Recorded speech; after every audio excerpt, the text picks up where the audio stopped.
दोस्तों, start classes exam study YouTube channel में आप सभी का हार्दिक स्वागत है। इस क्लास में हम आपको यूपी टेट जुलाई 2026 के लिए गणित पेपर फर्स्ट और गणित पेपर सेकंड से संबंधित UP TET previous year maths question series हम चला रहे हैं। ये हमारा प्रैक्टिस सेट सेकंड है। ठीक है, चलिए इस सेट में हम आपको यूपी टेट 2011 से लेके 2022 तक के प्रीवियस ईयर क्वेश्चन पर चर्चा करेंगे। जैसे आप देख रहे हैं, टॉप 300 प्रीवियस ईयर क्वेश्चंस हमने यहाँ पर लगा हुआ है, लिखा हुआ है। ठीक है, ये हर सेट में आपको 30 क्वेश्चन दिए जाएंगे।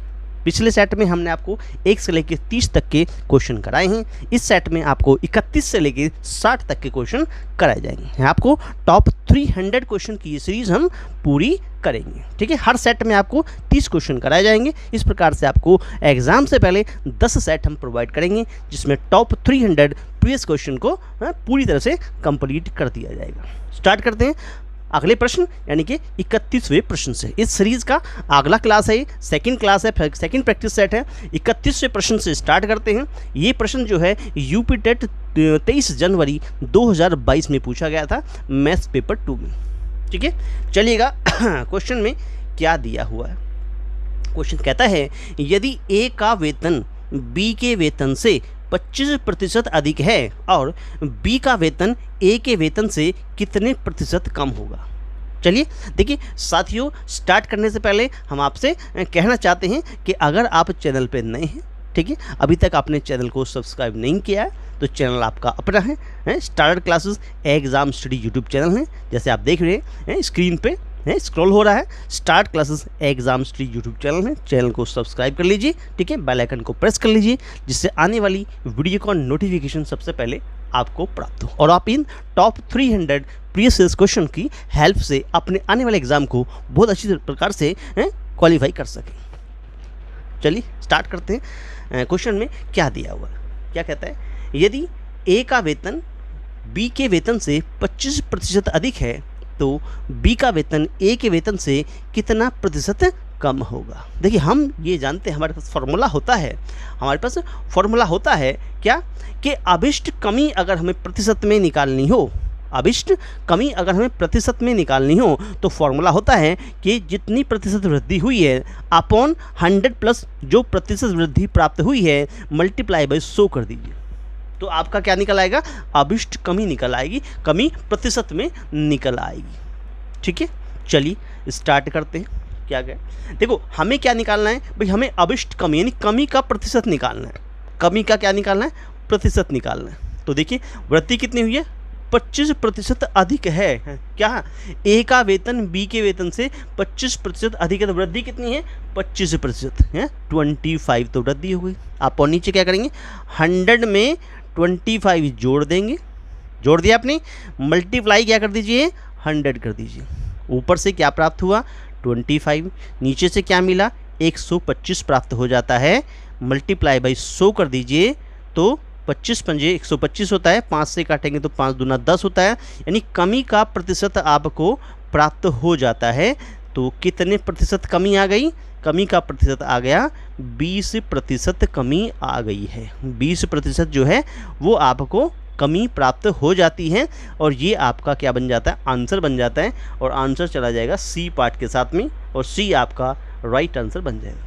ये यूपी टेट 23 जनवरी 2022 में क्वेश्चन पूछा गया था मैथ्स पेपर 2 में। ठीक है, चलिए अगले क्वेश्चन की ओर बढ़ते हैं।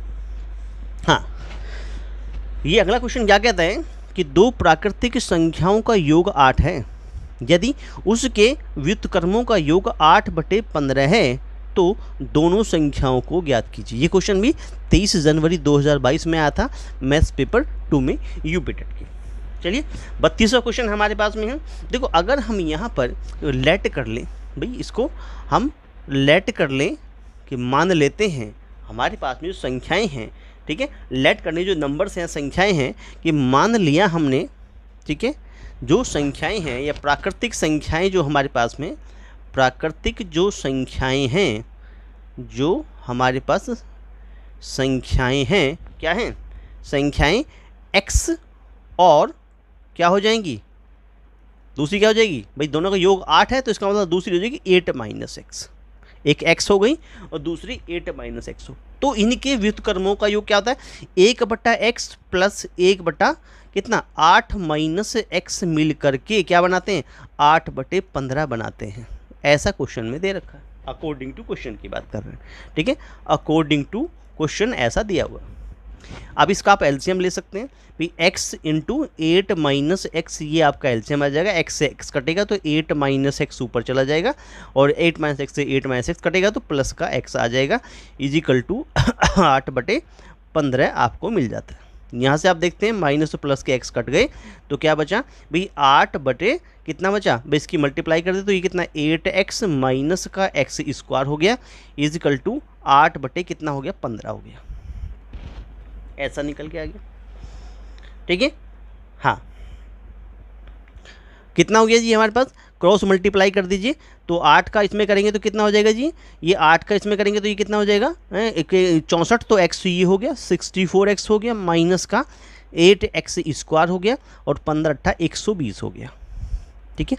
इस सबको उधर उठा के ले जाइए, प्लस में बना लीजिए, तो क्या बन जाएगा ये बन जाएगा ऐसे कि x स्क्वायर जो कि 8x स्क्वायर है, और माइनस का 64x हो जाएगा, और माइनस का 120, और बराबर हो गया 0, ठीक है। अच्छा ठीक है, इसे काट भी सकते हैं, हाँ काट भी लेंगे, वैसे तो इसको छोटा कर लेंगे भी, और भी कितना छोटा हो जाएगा, देखो वही 8 कॉमन ले लें तो क्या बन जाएगा, x स्क्वायर बन जाएगा, माइनस का 8x बन जाएगा, और कितना बन जाएगा हमारे पास में, ये तो प्लस का है ही एक्चुअल में, ये तो प्लस का है ही, प्लस का कितना बन गया 15 बन गया, ठीक है, बराबर 0, ऐसा भी कर सकते हैं, या लास्ट में हमें यही मिलेगा कि भाई x स्क्वायर माइनस का 8x प्लस 15 बराबर कितना बन गया 0 बन गया, ठीक है। यही कर लेते, या डायरेक्टली इसको 8 से 8 काट देते, तब भी क्रॉस मल्टीप्लाई करते तो ये बन जाता है हमारे पास में। अच्छा देखो 15 का 1 में मल्टीप्लाई करें, अगर स्प्लिटिंग द मिडिल टर्म्स का यूज़ करते हैं तो 5 3 15 होता है, 5 और 3 8 होता है, यानी कि हम इसे लिख सकते हैं एक्स स्क्वायर माइनस का कितना 5x माइनस का कितना 3x, और प्लस का क्या करते हैं 15, और बराबर 0, और पेड़ बना ले 2 के इधर 2 के इधर, क्या बनेगा देखो x कॉमन लिया आपने, क्या बना x माइनस का 5 बना, ठीक है, माइनस का 3 कॉमन लेंगे तो x माइनस का 5 बनेगा, ठीक है, इजगल टू 0 हो गया। अब 2 आपको यहाँ फैक्टर प्राप्त हो जाते हैं, x माइनस 5 और x माइनस 3 बराबर 0, ठीक है। अब यहाँ पर क्या है भाई, अगर x माइनस 5 है 0 के बराबर तो x की वैल्यू 5 आ जाएगी, और अगर x माइनस 3 बराबर 0 तो x की वैल्यू कितनी आ जाएगी 3 आ जाएगी। तो 5 और 3 आपको 2 संख्याएं मिल गई, 3 और 5 जो है 2 संख्याएं मिल गई, तो संख्याएं यानी कि आपका जो आंसर है वो डी पार्ट की ओर चला जाता है, यही आपका आंसर हो गया। इट मीन्स आपको उन 2 संख्याओं को ज्ञात करना था जो आपको 3 और 5 मिल जाती हैं। क्लियर हुआ? आगे बढ़ते हैं। अगला क्वेश्चन क्या कहता है, ये कहता है कि यदि किसी 33 क्वेश्चन की बात करें, ये क्वेश्चन देखिए हमारे पास में 28 नवंबर 2021 में पूछा गया है, और ये मैथ्स पेपर 1 से लिया गया है। ये 28 नवंबर 2021 में क्वेश्चन पूछा गया, और ये हमने मैथ्स पेपर 1 से लिया है, ठीक है। देखिए कहते हैं if the diagonal of A cube is 8√3, ठीक है, 8√3 एंड आपका 8√3 इसमें सेंटीमीटर है, सेंटीमीटर है, ठीक है, ठीक है। अच्छा then its surface area is कितना होगा, तो कहते हैं यदि किसी घन का विकर्ण 8√3 सेंटीमीटर है तो उसका पृष्ठीय क्षेत्रफल कितना होगा, उसका पृष्ठीय क्षेत्रफल कितना होगा। अब हम ये फॉर्मूला जो हमारे पास पृष्ठीय क्षेत्रफल का होता है वो क्या होता है उससे लिखेंगे। देखिए पहले सबसे घन के विकर्ण की बात करें तो जो हमारे पास में घन का विकर्ण होता है, घन का जो विकर्ण होता है वो इज इक्वल टू फॉर्मूला जो होता है हमारे पास में वो कितना होता है √3a होता है, ठीक है, या a√3 कह लीजिए, ठीक है। यहाँ प्रकार से ये घन का विकर्ण क्वेश्चन में दे ही रखा है कितना 8√3 दिया है, 8√3 तो ये हो गया, ठीक है, और ये इसको √3a लिख लीजिए, a√3 लिख लीजिए। बात एक ये √3 से √3 कट गया, a का आंसर 8 आ गया। a क्या चीज़ है, a उस घन यानी कि जो क्यूब हमें दिखा रखा है उसकी भुजा को कहा गया a, यानी ये आपकी a जो है वो भुजा है, तो इसका आंसर कितना आ गया 8 सेंटीमीटर आ गया। कितना आ गया 8 सेंटीमीटर आ जाता है, ठीक है। हमें क्या निकालना हमें निकालना घन का कितना निकालना है यानी कि हमें घन का पृष्ठीय क्षेत्रफल निकालना। क्या निकालना? पृष्ठीय क्षेत्रफल निकालना। पृष्ठीय क्षेत्रफल निकाल। अब पृष्ठीय क्षेत्रफल होता क्या चीज़ है? ये होता है 6a की पावर 2, यानी 6 गुना भुजा की घात 2 होता है। तो 6 गुना भुजा का मतलब कितना? 8 की पावर 2 हो गया। 8 का मतलब कितना? 6 गुना 64 हो गया। 64, 8 का 8 में मल्टीप्लाई करें 64 आएगा। 64 6 में मल्टीप्लाई करें 6 चौक 24 हो गया। 2 6 जो 36 3 38 हो जाता है। 384 सेंटीमीटर स्क्वायर जो है वो आपका घन का पृष्ठीय क्षेत्रफल जो है वो निकल के आ जाता है। आंसर बन गया आपका 384 सेंटीमीटर स्क्वायर, जो डी पार्ट के साथ चला जाता है। क्लियर हुआ? चलिए, ये क्वेश्चन था क्वेश्चन नंबर 33, जो 28 नवंबर 2021 में पूछा गया था मैथ्स पेपर 1 से यूपी टेट के। चलिए आगे बढ़ते हैं। अगला क्वेश्चन क्या कहता है? 34वें क्वेश्चन की बात करें। ये क्वेश्चन यूपी टेट के 8 जनवरी 2020 में आया हुआ, ठीक है, मैथ्स पेपर 2 से लिया गया। ये कहता है if 75 is added into 75% of a number gets that number, it means then the number will be, क्या होगा? यानी यदि किसी संख्या के 75% में 75 जोड़कर वही संख्या प्राप्त हो जाए तो वह संख्या क्या होगी? बहुत अच्छा क्वेश्चन है। देखिएगा, क्वेश्चन में हमारे पास में अगर हम मान लेते हैं भाई, माना वह संख्या जो है, जिस संख्या को जोड़ने की ये बात कर रहा है, वह संख्या क्या है? x है। ऐसा हमने मान लिया, ठीक है। तो x का 75% मतलब 75/100, x का 75% होता है, उसमें आप 75 जोड़ दें तो आपको वो संख्या प्राप्त होगी। ऐसा क्वेश्चन कह रहा है, ठीक है। इसमें अगर आप इसका 100 जो है वो LCM ले लें प्रकार से, तो 75x तो यहाँ से बच गया, प्लस 75 में 100 की क्या हो जाएगी? मल्टीप्लाई हो जाएगी, तो 7500 हो गया, इज इक्वल टू x हो जाता है। अब इसको ऐसे क्रॉस मल्टीप्लाई कर लें तो ये क्या बन जाएगा कि 75x प्लस 7500, 7500 जो है वो इज इक्वल टू 100x के बराबर हो जाएगा। इस 75 को उधर ले जाइए, 100 में से 75 माइनस हो जाएगा, तो 7500 इज इक्वल टू क्या हो गया? 100x में से आपने 75x माइनस कर दिया, तो क्या मिला आपको? 25x प्राप्त हुआ, जो 7500 के बराबर हुआ। हमें यहाँ से x की वैल्यू निकालनी है, तो 7500 को डिवाइड बाई 25 कर दीजिए, 25 × 75 होता है, ये कितना? 300 आ जाएगा। x का आंसर आ गया 300। 300 वह संख्या हो गई जिस संख्या को हमसे पूछा गया था, तो वह संख्या 300 का मतलब बी पार्ट के साथ आपका आंसर चला जाता है। मेरे प्यारे साथियों, अगर आप चैनल पर नए हैं, अभी तक चैनल को सब्सक्राइब नहीं किया है, तो चैनल का आप बनाएं। Start classes exam study YouTube channel है, चैनल को सब्सक्राइब कर लीजिए, ठीक है। बेल आइकन को प्रेस कर लीजिए, जिससे आने वाली वीडियो का नोटिफिकेशन आपको प्राप्त हो जाए। वीडियो में जो क्वेश्चन आपको कराए जा रहे हैं, अगर आपको अच्छे लग रहे हैं, समझ में आ रहे हैं, तो वीडियो को लाइक ज़रूर कर दीजिए, अपने दोस्तों में शेयर कर दीजिए और चैनल को सब्सक्राइब कर लीजिए, ठीक है। चलिए आगे बढ़ते हैं। अगला क्वेश्चन नंबर 35 क्या कहता है? 35वां क्वेश्चन ये कहता है, ये क्वेश्चन भी यूपी टेट के 8 जनवरी 2020 से लिया गया है और ये मैथ्स पेपर 2 से लिया गया है। कहता है कि ग्रेटेस्ट नंबर अमंग द, कितना? 2 की पावर 50 है, 3 की पावर 40 है, 4 की पावर 30 है एंड 5 की पावर 20 है, इज़ नहीं 2 की पावर 50, 3 की पावर 40, 4 की पावर 30 तथा 5 की पावर 20 में सबसे बड़ी संख्या क्या होगी? ठीक है, बहुत अच्छा क्वेश्चन था ये, ठीक है। उस समय क्वेश्चन आया, बहुत ही अच्छा क्वेश्चन आया था ये। भाई आपके पास में क्या क्या? 2 की पावर 50 लिखा हुआ है, ठीक है, चलिएगा। 3 की पावर 40 लिखा हुआ है, बहुत बढ़िया। 4 की पावर 30 लिखा हुआ है, चलिएगा। और 5 की पावर भी 20 लिखा हुआ। पावर सबकी क्या है? 10 का मल्टीपल तो है ही, 10 का मल्टीपल तो है ही, यानी कि इसको हम 2 की पावर 5 की पावर 10 लिख सकते हैं, बहुत बढ़िया। इसको हम क्या लिखते हैं? 3 की पावर क्या? 4 की पावर क्या 10 लिख सकते हैं भाई, हमें तो 40 तो पावर बन जाएगी फिर भी भाई, ऐसे बन गया। चलिए ये क्या हुआ? 4 की पावर 3 की पावर 10 लिख सकते हैं, फिर पावर 30 हो जाएगी, ठीक है। ऐसे ही इसको 5 की पावर 2 की पावर 10 लिख सकते हैं, ये भी पावर क्या हो जाएगी? 20 हो जाएगी। पावर अभी तक सेम है, यानी कुछ चेंज नहीं हुआ, सिर्फ हमने इसको 10 की पावर में कन्वर्ट किया। अब 2 की पावर 5 क्या होता है? 32 होता है, भाई 2 दूना 4 दूना 8 दूना 16 दूना 32 होता है। तो ये कितना 32 की पावर 10 बन गया। चलिए 3 की पावर 4 करें तो 81 होता है, 81 की पावर 10 बन गया। ऐसे 81 की पावर कितना 10 बन गया। चलिए आगे देखते हैं, 4 की पावर 3 करें तो 64 बन जाएगा। 64 की पावर कितना बन गया 10 बन गया। 4 चौक 16 चौका 64 होता है। और 5 का पावर 2 करें तो कितना हो गया 25 की पावर कितना बन गया 10 बन जाता है। यहाँ से मेन खेल स्टार्ट होता है, यहाँ से ही मेन खेल स्टार्ट होता है। देखिएगा घात समान होने पर, जब घातें समान होती हैं, जैसे आप देख रहे हैं यहाँ सबकी पावर कितनी है 10 है 10 है 10 है।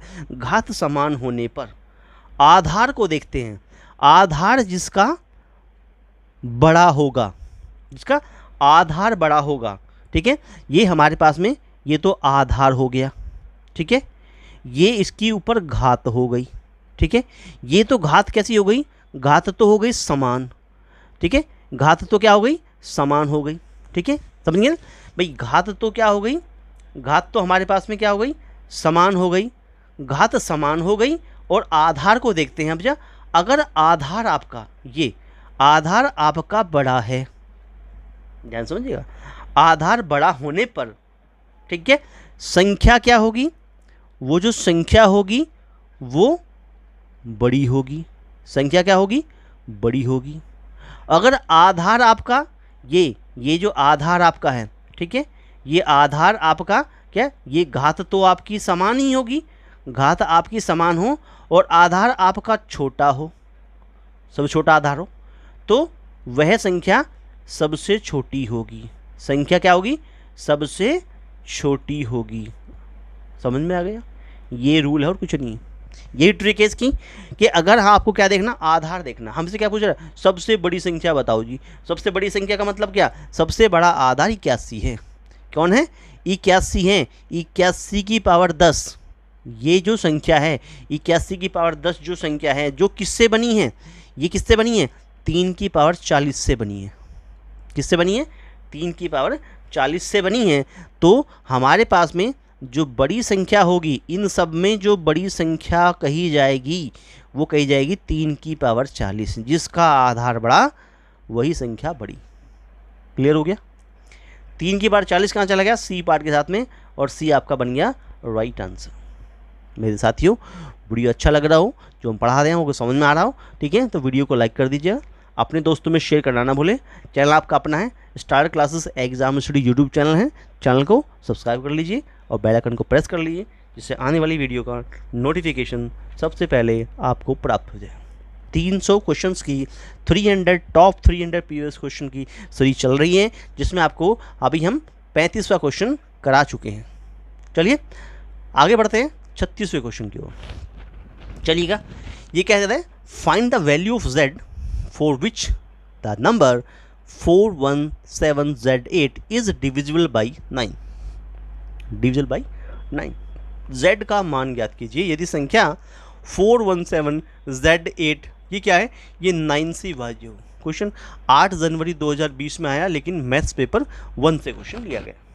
अब देखिएगा, अगर हम बात करें कि कोई भी संख्या 9 से पूर्णतः विभाजित होगी जब उसके अंकों का योग 9 से विभाजित होता हो। अगर अंकों का योग लें, इसके अंकों का योग लें,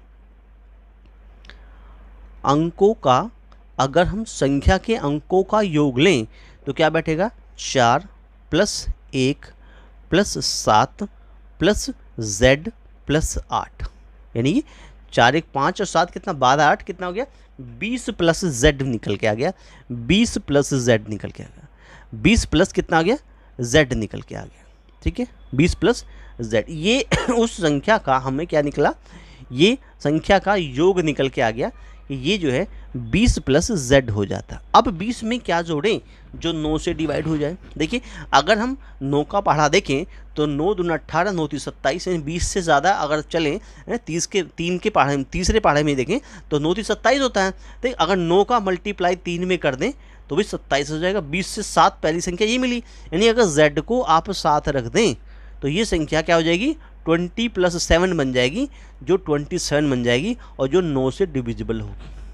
क्या होगी 9 से डिविजिबल होगी, ठीक है। हाँ, z का मान क्या होगा, तो z का मान क्या आ गया, z बराबर आ गया 7, z बराबर कितना आ गया, 7 आ गया। 7 मतलब बी पार्ट आपका राइट आंसर बन जाता है। क्लियर हुआ? चलिए आगे बढ़ते हैं। अगला क्वेश्चन 37वां क्वेश्चन, 37 क्वेश्चन क्या कहता है, क्वेश्चन यूपी टेट के 8 जनवरी 2020 से लिया गया, मैथ्स पेपर 1 से लिया गया। ये कहता है find the Pythagoras triplet for which smallest number is 8, यानी इस पाइथागोरस त्रिक ज्ञात कीजिए, एक पाइथागोरस त्रिक ज्ञात करना है आपको जिसकी सबसे छोटी संख्या 8 होगी। ध्यान रखिएगा, सबसे छोटी संख्या 8 होगी, ये ऐसा पाइथागोरस ट्रिपलेट देना और आपको 1 2 3 4 नंबर लिखे हुए हैं। ठीक है, सबसे छोटा नंबर 8 होगा। अब देखो सबसे छोटा नंबर हम देखें तो यहाँ पर भी 8 है, यहाँ पर भी 8 है, ठीक है, यहाँ पर भी 8 है, यहाँ पर 8 नहीं 6 है, इसको ये तो होगा नहीं, इसको छोड़ दो। ठीक है, बात करते हैं अब जो इन तीनों की बात करें, ए बी और सी की बात करें, क्योंकि सबसे छोटा ट्रिपलेट 8 होगा तो इसका सबसे छोटा तो यहाँ 6 है, तो ये देखो ये तो होगा नहीं। अब इसको पहले से स्टार्ट करते हैं, कौन सा होगा ये यहाँ चल जाएगा। ठीक है, देखो 8 15 और 17 3 नंबर लिए, यानी छोटी पाइथागोरस ट्रिक, जो पाइथागोरस ट्रिपलेट होता है उसका रूल क्या होता है कि छोटी दो संख्याओं के वर्गों का योग शेष तीसरी संख्या के वर्ग के बराबर होता है। भाई छोटी दो संख्याएं कौन है, यहाँ 17 सबसे बड़ी है, 15 और 8 छोटी हैं, तो 8 का स्क्वायर लें 64 बन गया। ठीक है, 15 का स्क्वायर लें कितना बन जाएगा, 15 का स्क्वायर करें 225 होता है। ठीक है, ऐसे हम 17 का स्क्वायर लें, 17 उसका जो होता है वो 289 होता है। अगर हम जोड़ें कितना भाई, 8 का स्क्वायर जोड़ें और 15 का स्क्वायर जोड़ें तो ये कितना हो गया, 17 के स्क्वायर के बराबर होना चाहिए, जो हो रहा है। ठीक है, दोनों को जोड़ लीजिए, इन दोनों को जोड़ेंगे तो 289 ही मिलता है। यस, यानी कि ये ए पार्ट जो है वो पाइथागोरस ट्रिपलेट है। यस, हाँ ये पाइथागोरस ट्रिपलेट है। ठीक, हाँ अगर बी विकल्प की बात करें, वैसे तो हो गया आंसर, क्लियर हो गया आपका। देखिए देखिए यहाँ पर हम समझा दें आपको, देखो 8 का स्क्वायर कितना होता है, 8 का स्क्वायर करेंगे तो 64 आएगा। ठीक है, 9 का स्क्वायर करेंगे तो 81 आएगा, और 10 का स्क्वायर कर देंगे तो 100 आएगा। पहले देख लीजिए 64 81 को जोड़ दे 100 से वैसे बड़ा हो जाता है, तो 8 का स्क्वायर और 9 का स्क्वायर जोड़ने पर 10 के स्क्वायर के बराबर कभी नहीं होता, तो ये पाइथागोरस ट्रिपलेट नहीं होगा। ये क्या है, नो नहीं होगा। ठीक है, और अगर हम इसकी बात करें तो यहाँ तो वैसे ही पॉसिबल नहीं है, 8 का स्क्वायर 64 512 के स्क्वायर के बराबर कभी आएगा ही नहीं। इसका मतलब ना ही तो ये होगा ना ही ये होगा, सिर्फ कौन होगा, ए पार्ट आपका राइट आंसर बन जाता है। बस इतनी सी बात समझानी थी और कुछ नहीं था इसमें। 38वें क्वेश्चन की बात करते हैं, 38 क्वेश्चन की बात करें। 38 क्वेश्चन ये कहता है ये क्वेश्चन जो है वैसे यूपी टेट के 18 नवंबर 2018 से लिया गया है और ये मैथ्स पेपर 2 से क्वेश्चन लिया गया है। 38वां क्वेश्चन, एक परीक्षा में एक कक्षा के 30 छात्रों के द्वारा प्राप्त अंकों का माध्य 58.5 है। ठीक है, 58.5 था। बाद में यह ज्ञात हुआ कि त्रुटिवश एक छात्र का प्राप्तांक 75 के स्थान पर 57 अंकित हो गया, तो सही माध्य निकालिए जी क्या होगा। अब देखो जो गलतियां हुई है उसको सुधारना तो पड़ेगा। ठीक है, जो गलतियां हुई है उसे सुधारेंगे तो है। क्या कहते हैं भाई, 30 छात्रों द्वारा प्राप्त अंकों का योग क्या होगा, 30 छात्रों द्वारा प्राप्त अंकों का पहले आप योग निकालते हैं। अंकों का अगर आप योग निकालें तो क्या प्राप्त होगा, देखिएगा 58.5 ये माध्य है, मल्टीप्लाई कर दो 30 की। ठीक है, पॉइंट से 0 करेगा, 3 की मल्टीप्लाई कर लीजिए तो ये 1755 निकल आएगा आपका। ठीक है, ये क्या निकल के आ गया, 30 छात्रों द्वारा प्राप्त अंकों का योग निकल के आ गया। अगर आपको सही माध्य चाहिए, तो उसके लिए क्या करना पड़ेगा, सही माध्य निकालने के लिए ये जो 1755 नंबर मिला है, ये जो 1755 नंबर मिला है, इसमें से जो त्रुटि हो गई कितनी, 57 को माइनस कर दो और इसमें 75 क्या कर दो, ऐड कर दो और इसको 30 से डिवाइड कर दो। इतनी सी तो बात करनी है। अगर इन दोनों का डिफरेंस लें 75 और 57, 75 बड़ा प्लस का निकलेगा, तो सही माध्य के लिए कितना लेगा 1755 में, ठीक है, प्लस कितना हो गया 18 जोड़ो 57 75 हो जाता है, तो 18 प्लस कर दें डिवाइड बाई 30 कर दें, तो ये हमारा सही माध्य निकलेगा। 18 प्लस करते ये 1700 कितना बन जाएगा 73 बन जाएगा, 73/30 प्राप्त हो जाएगा। 3 से काट लो 10 बार कट जाएगा, 3 से काट दो कितना हो गया 3 × 5 = 15, 3 × 27, 3 × 3, यानी कि कितना आ गया, ये आपको मिल गया 591/10, जिसको हम क्या कर देंगे 59.1 लिख देंगे, 59.1। ये आपका सही माध्य निकल के आ जाता है। जो सही माध्य निकालना था वो आपका निकल के आ जाता है। ये आपका आंसर बन गया 59.1 चला गया सी पार्ट के साथ में, और सी आपका एक राइट आंसर बन जाता है। क्लियर हो गया होगा सभी बहनों भाइयों को, क्लियर हो गया होगा कि ये क्वेश्चन आपका किस प्रकार से होना था। चलिए आगे बढ़ते हैं। अगला क्वेश्चन 39 क्वेश्चन क्या कहता है, ये कहता है यदि बिंदुओं 3, 5, 6 y एवं -3 और 4 का केंद्रक यानी सेंट्रोइड की बात करता है x और y है, तो x एवं y का मान ज्ञात कीजिए।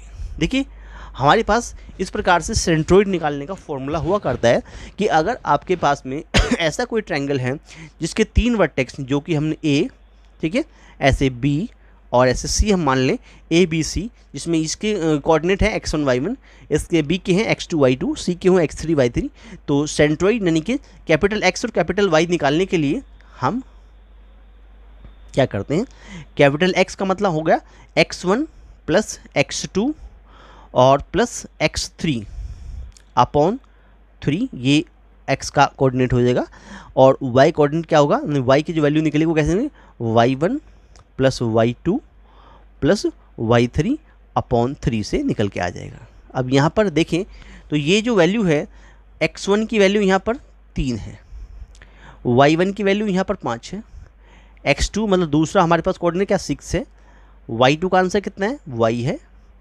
x3 का मतलब -3 है, और y3 का मतलब कितना है वो 4 है। क्लियर हो?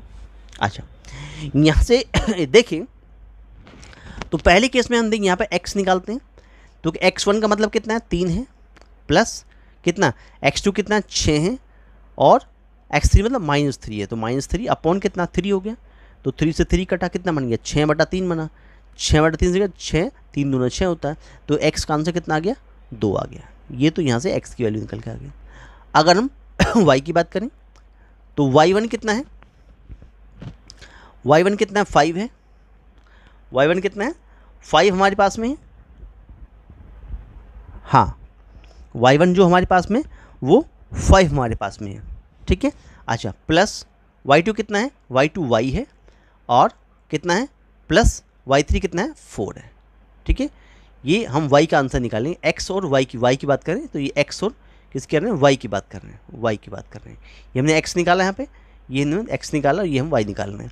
चलिए अपॉन कितना हो गया 3 हो गया, ये कितना बना 9 + y upon 3, 9 + y upon 3 cross multiply कर दो, तो 3y = 9 + y, y उधर चला गया, कितना बन गया 3 में से 1 चला गया 2 बचा, तो 2y = 9 बच गया, यानी y का आंसर कितना बन गया 9/2 प्राप्त हो गया। क्या बन गया 9/2। तो हमारे जो केंद्रक हैं, जो हमारे सेंट्रोइड हैं, यानी ये जो हमारे केंद्रक निकले हैं हमारे पास में, जो केंद्रक निकले हैं जो x, y थे वो क्या निकले हैं 2,9/2 प्राप्त हो गए।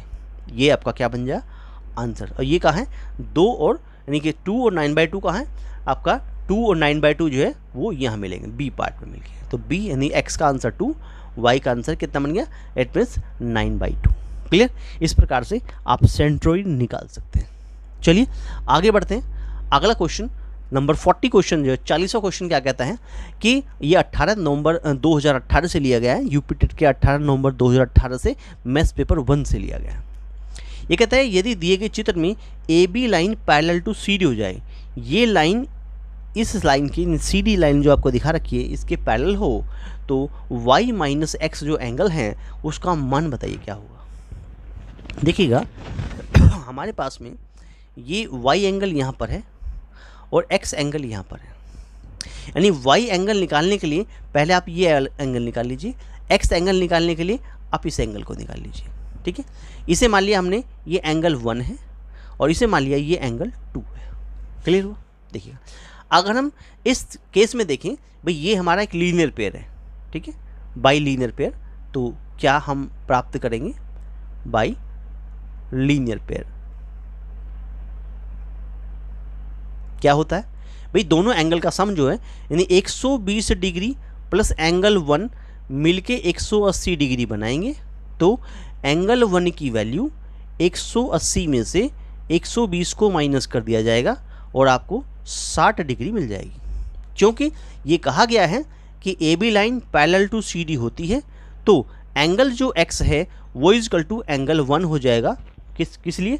बाई ऑल्टरनेट एंगल की वजह से। बाई क्या हो जाएगा? ऑल्टरनेट एंगल होने की वजह से दोनों बराबर होंगे, तो एंगल x बराबर कितना आ जाएगा? एंगल 1 कितना? 60 के बराबर है, तो एंगल x की वैल्यू 60 डिग्री आ जाएगी। ये बात समझ में आई? इसी प्रकार से अगर आप यहाँ पर देखें इस केस में, तो एंगल अकॉर्डिंग टू क्वेश्चन तो क्या होगा? 110 डिग्री प्लस एंगल 2 मिलके 180 डिग्री बनाएंगे। इसी प्रकार से एंगल 2 आप निकालेंगे तो 180 माइनस 110 डिग्री जो 70 डिग्री मिल जाएगा।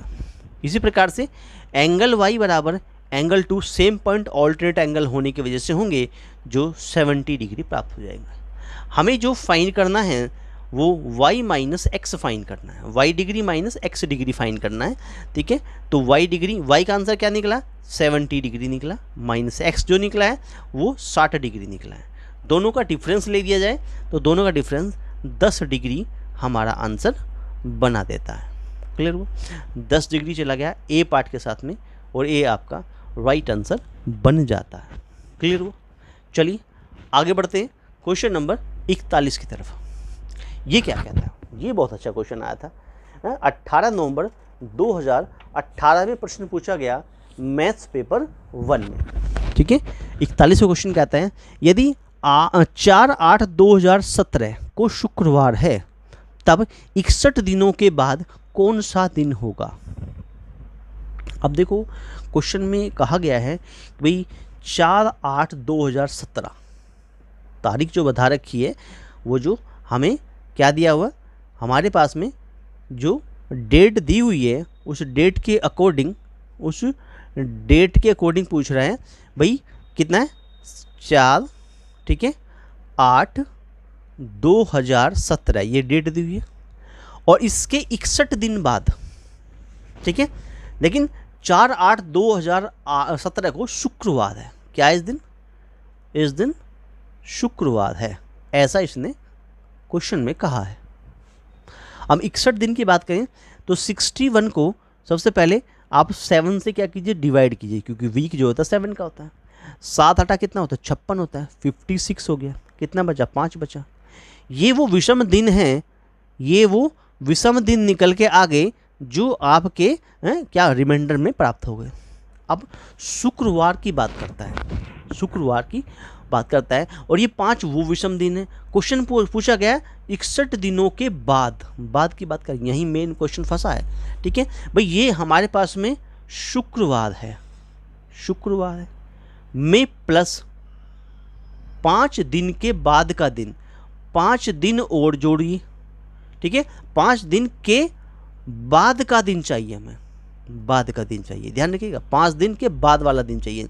और शुक्रवार में अगर आप 5 दिन जोड़ दें, ठीक है, यानी कि फ्राइडे में, फ्राइडे हो गया, ठीक है, तो फ्राइडे, सैटरडे, संडे, मंडे, ठीक है, और ट्यूसडे, वेडनेसडे, यहाँ तक तो 5 दिन पूरे हो गए। उसके बाद वाला दिन कौन बैठेगा? थर्सडे बैठेगा, यानी कि बृहस्पतिवार क्या बैठेगा? इट मीन्स बृहस्पतिवार बैठेगा। ठीक है, यही क्वेश्चन का आंसर था, बृहस्पतिवार। सी जो है आपका राइट आंसर बन जाता है। आई होप दैट सभी बहनों भाइयों को ये क्वेश्चन अच्छी प्रकार से समझ में आ गया होगा। क्लियर हुआ? अगर वीडियो अच्छा लग रहा है जो हम पढ़ा रहे हैं वो आपको समझ में आ रहा है, ठीक है। तो वीडियो को लाइक कर दीजिएगा, अपने दोस्तों बहनों भाइयों में शेयर करना ना भूलें। चैनल आपका अपना है start classes exam study YouTube channel है, ठीक है। चैनल को सब्सक्राइब कर लीजिए, बेल आइकन को प्रेस कर लीजिए, जिससे आने वाली वीडियो का नोटिफिकेशन आप लोगों को प्राप्त हो जाए, ठीक है। टॉप 300 प्रीवियस ईयर क्वेश्चन की सीरीज़ चल रही है, PYQS चल रहा है, ठीक है। इसमें आपको हमने एट मीन्स पहले सेट में यानी कि प्रैक्टिस सेट 1, जो सेट 1 हमने आपको कराया उसमें 1 से लेके 30 क्वेश्चन आपको करा चुके हैं। ये हमारा सेट 2 है, यहाँ आपको हम 31 से लेके 60 तक के क्वेश्चन कराएंगे। इस प्रकार से हर सेट में आपको 30 क्वेश्चन प्रोवाइड किए जाएंगे। धीरे धीरे करते आपको हम 300 क्वेश्चन तक ले जाएंगे। इसलिए चैनल को सब्सक्राइब करना ना भूलें, बेल आइकन को प्रेस करना ना भूलें, जिससे आने वाली वीडियो का नोटिफिकेशन सबसे पहले आपको प्राप्त हो जाए। चलिए आगे बढ़ते हैं क्वेश्चन नंबर 42 में। ये क्या क्वेश्चन कहता है, ये क्वेश्चन यूपी टेट में 15 अक्टूबर 2017 में पूछा गया था। मैथ्स पेपर 2 में क्वेश्चन आया है। 4 अंकीय बड़ी से बड़ी संख्या ज्ञात कीजिए जो पूर्ण वर्ग हो। पूर्ण वर्ग हो, अब देखो अगर हम यहाँ पर देखते हैं 4 अंकों की सबसे बड़ी संख्या क्या होती है। 4 अंकों की अगर हम सबसे बड़ी संख्या की बात करते हैं तो सबसे बड़ी संख्या होती है 4 बार आपको 9 लिखना होगा, ठीक है। 9999। अब क्योंकि पूर्ण वर्ग की बात कर रहा है तो इसको हम पूर्ण वर्ग के रूप में सोल्व करेंगे। देखिए कैसे करते हैं भाई, ये तरीका होता है कि आप इसके पेड़ बना लीजिए। 9 से 9 बार चलाएंगे, 9 81 प्राप्त होगा, ठीक है। यहाँ से आपको 9 कितना मिलेगा, हाँ 8 मिल जाएगा आपको, 8 में से 8 प्राप्त हो जाएगा, ठीक है। और 9 और 9 का पेड़ आप ये वाला नीचे उतार लेंगे। अब क्या करते हैं, इसी नंबर को यहाँ पर क्या करते हैं, ऐड किया करते हैं। 9 से 9 को जोड़ दें तो ये 18 बन जाएगा, ठीक है। 18 से देखें तो हमारे पास में कितना बन जाएगा, 8 बार चला सकते हैं इसको, या नहीं 9 बार चलाएंगे, 8 बार नहीं चलाएंगे, 9 बार चला देंगे। 18 में 89 से चल जाएगा आराम से, 89 से चल जाएगा, ठीक है। तो 9 बार चला दीजिए। 9 का जब 9 में मल्टीप्लाई करेंगे तो 9 9 81 हो गया, 8 कैरी हो गया, ठीक है। हाँ 9 थे 72 और 0 और कितना हो गया भाई, एक ये भी तो बचा, 18 भी तो है इधर, और ये कितना 17 भाई। यहाँ से ये होगा ना, ये 9 में से 8 गया, 9 में से 1 गया 8 बचा, और 9 में से 8 गया 1 बचा, एक भी बचेगा ऊपर 1899 बचेगा, तो 1701 आपको मिल जाता है। और यहाँ से मिलता है आपको कितना, 8 में से 8 या कितना 9, ये बन गया 198। ये वो रिमाइंडर बच गया, यानी वो आपका नंबर बच गया। वो अगर नंबर ये 198 इसमें ना होता तो ये परफेक्ट स्क्वायर होता, किसका, 99 का। समझ में आ गया। देखो 99 का पेड़ बनाया हमने, 9 का 99 यहाँ बना, 99 यहाँ बना, 9 से 9 9 81 बना। यहाँ से 9 में से 1 गया 8 बचा, 9 में से 8 गया 1 बचा, ठीक है। 99 उतार लिया पेड़ आपका, 9 9 हो गया 18, ठीक है। 89 से चलाया, ठीक है, 89 से चलाया तो 9 9 जा 81 या 8 कैरी हो गया वहाँ, यहाँ से 8 कैरी हो गया, ठीक है। 9 8 72 हुआ, ये 72 हुआ, 72 में हमने 8 और जोड़ दिया, ठीक है। तो कितना 80 बन गया, 80 का 0 हो गया, और 9 का 9 8 17 बन गया, ठीक है। तो इस प्रकार से ये वैल्यू प्राप्त हो जाती है। अब 190 जो बच गया, ठीक है। अगर पूर्ण वर्ग संख्या चाहिए हमें, भाई हमें पूर्ण वर्ग संख्या चाहिए ना, अगर हमें पूर्ण वर्ग संख्या चाहिए तो ये हमारे पास में जो 9999 मिला हुआ है, इसमें से आपको 198 क्या करना होगा, माइनस करना होगा। माइनस करेंगे तो 9 में से 8 गया 1 बचेगा, 9 में से 9 गया 0 बचेगा, 9 में से 1 गया 8 बचेगा, और ये रह गया 9 का 9801। ये वो नंबर है जो 99 का स्क्वायर रूट बन जाता है, 99 का स्क्वायर बनेगा, 99 का स्क्वायर करते हैं, यानी स्क्वायर रूट ऑफ 980 अगर 9801 करेंगे तो आपको 99 मिलेगा। 99 का स्क्वायर करेंगे तो 9801 बन जाएगा। तो आंसर क्या बन गया, 9801 is a perfect square number, पूर्ण वर्ग संख्या बन जाती है। क्लियर हुआ। चलिए आगे बढ़ते हैं। क्वेश्चन नंबर 44 क्या कहता है? 43, 42 था ना, हाँ 43 क्वेश्चन। 43 क्वेश्चन क्या कहता है? ये क्वेश्चन जो है आपका 15 अक्टूबर 2017 में पूछा गया है और मैथ्स पेपर 1 में आया है। ये कहता है एक गांव की जनसंख्या प्रतिवर्ष 5% बढ़ जाती है। यदि वर्तमान में उस गांव की जनसंख्या 4410 हो तो 2 वर्ष पूर्व उस गांव की जनसंख्या कितनी थी? 2 वर्ष पूर्व की बात कर रहे हैं। यानी कि हम ये फॉर्मूला जानते हैं, कि अमाउंट जो होता है वो प्रिंसिपल, ठीक है, 1 + R/100 की पावर जो होता है वो n होता है। ये फॉर्मूला हम जानते हैं, ठीक है। यहाँ अमाउंट के रूप में उस गांव की जनसंख्या को रख देंगे, 4410 को रख देंगे, ठीक है, इजिकल टू प्रिंसिपल आपको पता ही नहीं है, वो निकालना है 1 + R/100।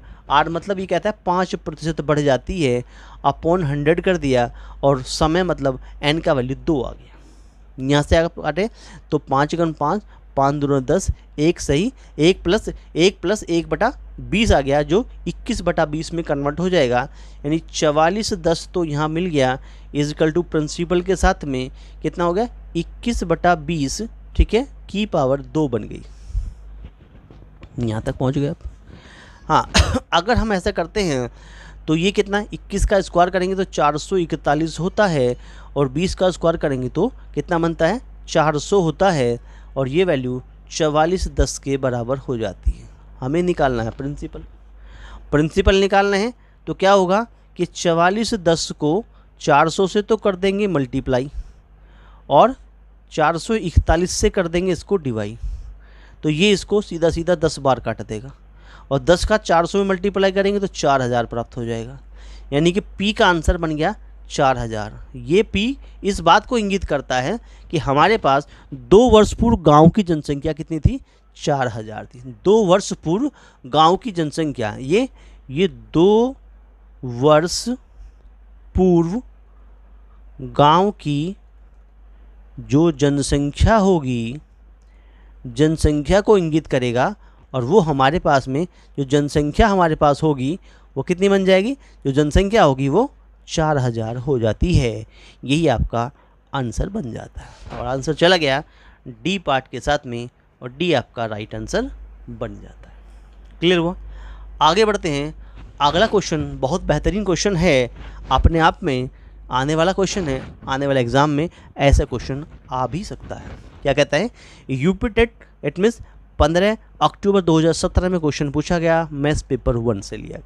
कहता है एक खंबे का 4/7 भाग कीचड़ में धंसा है।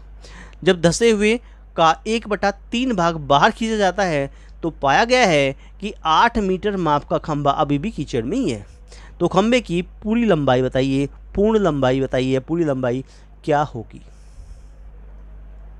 देखिएगा, अब ये मान लेते हैं कि खंबे की लंबाई x मीटर है। नहीं, मान लिया हमने जो खंबे की लंबाई है, खंबे की जो लंबाई है वो x मीटर है, ये मान लिया हमने, ठीक है।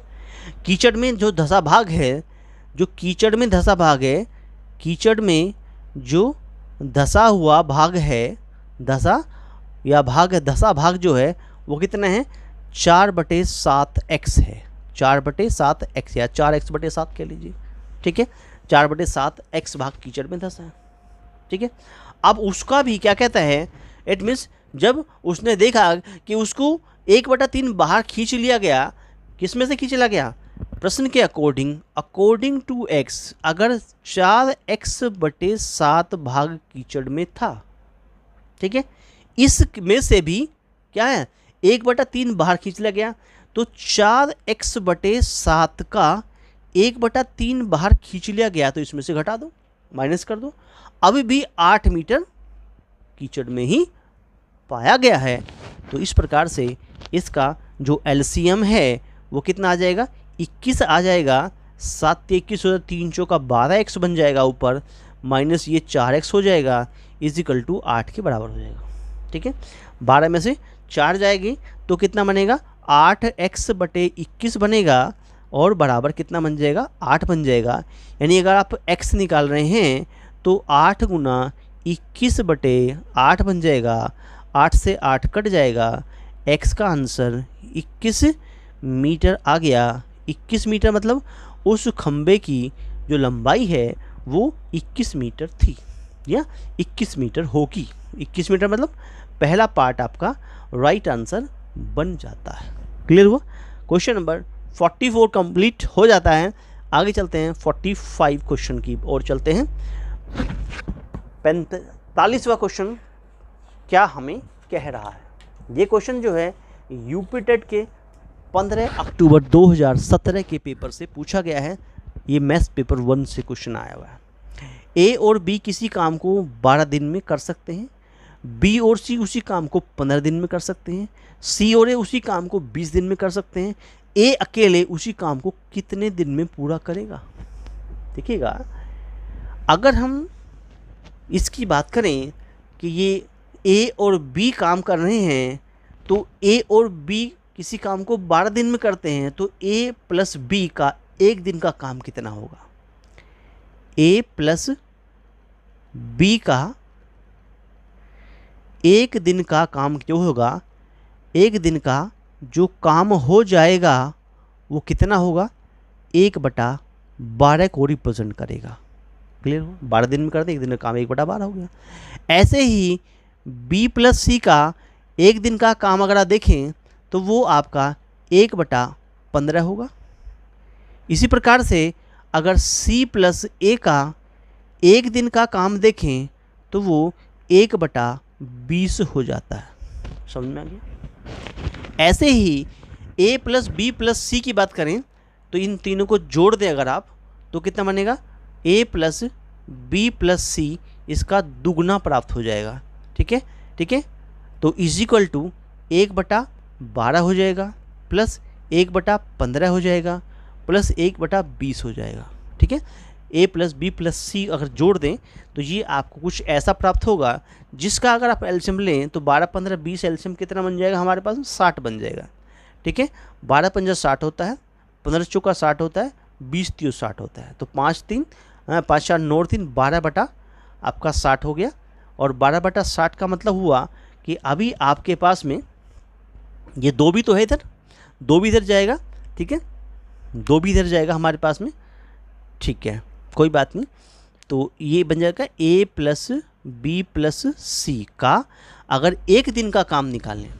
ठीक है, तो क्या बन जाएगा? अब यहाँ दुगुना है ना, तो यहाँ करते हैं कि ए प्लस बी प्लस सी, ठीक है, का एक दिन का काम, एक दिन का जो काम निकल के आएगा, एक दिन का जो काम निकल के आएगा वो क्या हो जाएगा? 2 नीचे डिवाइड हो जाएगा, यानी 12 बटा कितना हो जाएगा? 60 दूना 120, 120 हो जाता है। तो 12 धाम 120 कितना बन गया? 1/10 निकल के आ गया, ऐसा कुछ बन गया। ठीक है, अच्छा, अगर इस प्रकार से हम देखते हैं कि भाई ए प्लस बी प्लस सी का एक दिन का काम तो 1/10 निकला और बी प्लस सी का एक दिन का काम 1/15 है, तो ए का एक दिन का काम कितना होगा? ए का एक दिन का अगर आपको काम निकालना हो तो क्या करेंगे? टोटल जो आपको 1/10 प्राप्त हुआ है, ये 1/10 जो आपको मिला है फिलहाल अभी 1/10 जो आपको मिला है, इस 1/10 में से आप जो है 1/15 यानी जो बी प्लस सी का काम है उसे हटा दीजिए। बी प्लस सी का काम हट गया, ए का काम रह गया अगला। ठीक है, इस प्रकार से यहाँ पर आप देखेंगे इसका एलसीएम 30 आएगा, 10 तिया 30 होता है, 15 दूना 30 होता है, तो 1/30 आपको प्राप्त हो जाए। ये एक दिन का काम है। ठीक है, ए पूरा काम कितने दिन में करें? ए आपका जो पूरा काम है इसका मतलब हुआ है एक दिन काम तो हुआ 1/30। ठीक है, ए पूरा काम जो है कितने दिन में करेगा? ए पूरा काम कितने दिन में? 30 दिन में करेगा। 30 दिन में क्या है? पूर्ण कर लेगा। 30 दिन में पूर्ण कर लेगा। ठीक है, इस प्रकार से आंसर क्या बना? 30 दिन। आंसर क्या बन गया आपका? आंसर बन गया 30 दिन। 30 दिन में वो अपने काम को पूरा कर लेगा। किसकी बात कर रहे हैं? ए की बात कर रहे हैं। आंसर चला गया सी पार्ट के साथ में। सी बन गया आपका राइट आंसर। ठीक है, तीनों का प्लस कर लीजिए, तीनों के प्लस के काम को हैं आप एक दिन का काम निकाल लीजिए। ठीक है, तीनों के एक दिन के काम में से बी प्लस सी का एक दिन का काम घटा दीजिए, जो आंसर बनेगा उसका रेसिप्रोकल कर दीजिए, वो ए का काम निकल के आ जाता है। ए अकेला उस काम को कितने दिन में करेगा, तो ए अकेला उस काम को 30 दिन में कंप्लीट कर लेता है। क्लियर हुआ? आगे बढ़ते हैं। 46वां क्वेश्चन क्या कहता है, ये क्वेश्चन हमने 23 फरवरी 2014 से लिया है और ये मैथ्स पेपर 2 से संबंधित है। एक पारे को एक बार फेंका जाता है, सॉरी पासे की बात कर रहा है, पारा नहीं पासे की बात कर रहा है। एक पासे को एक बार, डाई की बात कर रहा है, इट मीन्स डाइज की बात कर रहा है। एक पासे को एक बार फेंका जाता है, अभाज्य संख्या आने की प्रायिकता क्या होगी? अगर हम पासे पर कुल अंक जो होते हैं, अगर पासे की बात करें, डाई की बात करें, ठीक है, तो पासे पर जो कुल अंक होते हैं, पासे पर जो कुल अंक होते हैं वो कौन कौन से होते हैं? कुल अंकों की संख्या लिखें या कुल अंक लिखें, एक्चुअली में कुल जो अंक होते हैं उनकी अगर बात करते हैं तो कुल अंक क्या होते हैं?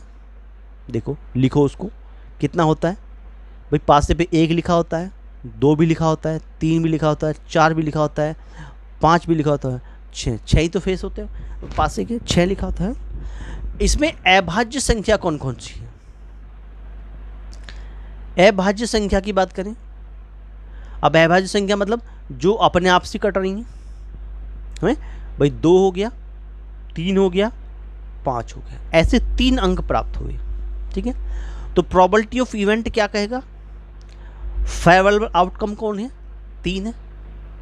टोटल नंबर आउटकम कितनी है? 6 है। 3 कम 3, 3 दूनी 6। यानी प्रोबेबिलिटी ऑफ इवेंट क्या आ गया? 1/2 आ गया। यानी प्रोबेबिलिटी इवेंट से मतलब हुआ अभाज्य संख्या आने की जो प्रायिकता होगी, अभाज्य संख्या आने की जो प्रायिकता होगी, यानी यहाँ लिखेंगे भाई अभाज्य संख्या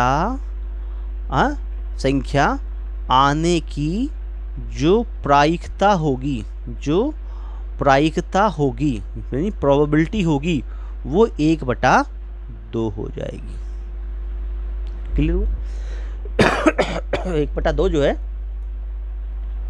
वो सी पार्ट को फॉलो कर जाता है। क्लियर हुआ? आगे बढ़ते हैं। अगला क्वेश्चन नंबर 47वां क्वेश्चन है, 47 क्वेश्चन। ये क्वेश्चन 23 फरवरी 2014 से लिया गया, मैथ्स पेपर 2 से क्वेश्चन लिया गया।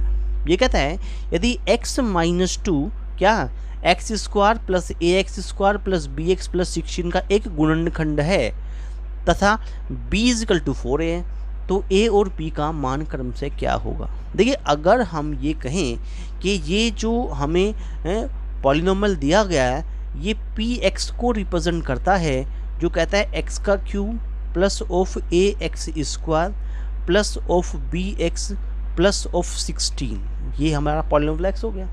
ये कहता है कि x-2 इसका एक फैक्टर है।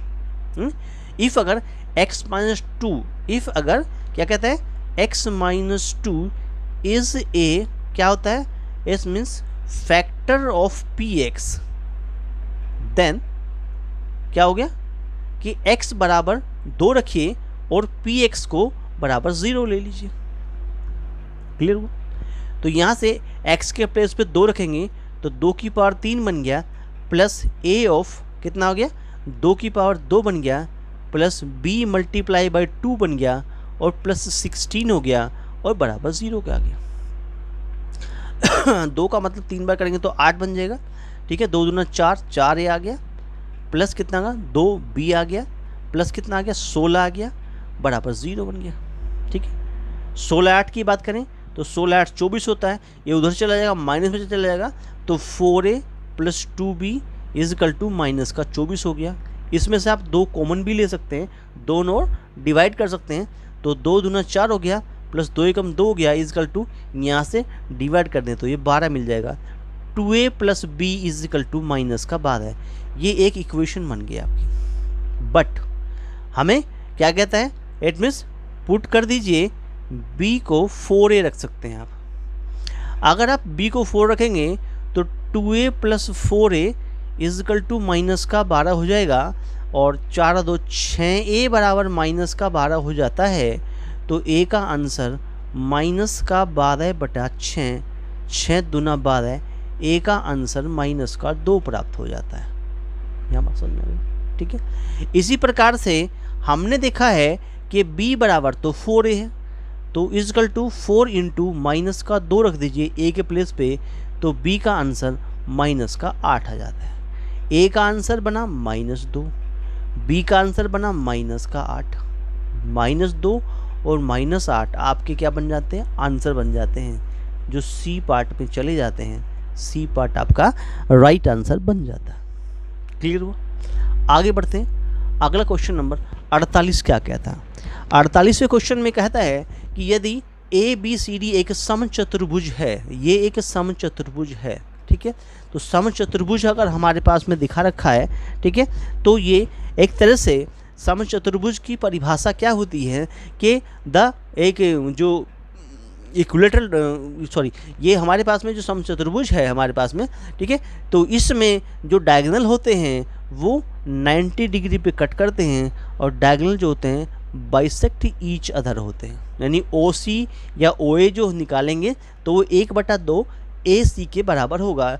ऐसे ही OB या OD निकालें तो वो 1/2 BD के बराबर होगा। अकॉर्डिंग टू क्वेश्चन, समचतुर्भुज की परिभाषा के आधार पे हम यहाँ कहेंगे कि डायगोनल बाइसेक्ट ईच अदर होते हैं। अगर आप OA निकालें इजिकल टू OC जो 1/2 AC के बराबर होगा, ऐसे ही अगर आप OB निकालें या OD निकालें तो वो दोनों 1/2 BD के बराबर होंगे, ठीक है। हमें इन 4 रिजल्ट में से एक रिजल्ट को सही ठहराना है, ठीक है। तो हम इन ट्राइंगल ऑफ AOB में इस ट्राइंगल में ले लेते हैं, क्या कहेंगे, अगर पाइथागोरस लगाएं, क्योंकि यहाँ तो 90 डिग्री बना हुआ, 90 डिग्री बना हुआ, तो पाइथागोरस क्या कहती है कि जो AB का जो स्क्वायर होगा इजकल टू OA का स्क्वायर होगा प्लस OB का स्क्वायर होगा। ये पाइथागोरस थ्योरम कहती है। अगर यहाँ देखेंगे तो AB का स्क्वायर तो ये रहेगा इजिकल टू OA का मतलब तो 1/2 AC है, यानी कि AC/2 का स्क्वायर हो गया, ठीक है, प्लस OB का मतलब क्या है, OB का मतलब कितना हुआ, OB का मतलब हुआ हमारे पास में ये OB हुआ BD का, नहीं BD का /2 कर दें, BD का क्या कर दें, /2 कर दें, उसका क्या कर देंगे, स्क्वायर कर देंगे। ये D लिखा हुआ है BD, ठीक है, तो ये है BD/2 का स्क्वायर कर देंगे ऐसे। इसको अगर खोलेंगे आप तो क्या बनेगा आपके पास में कि भाई AB का जो स्क्वायर है वो इजकल टू क्या बना है, AC²/4 बना, प्लस BD²/4 बना।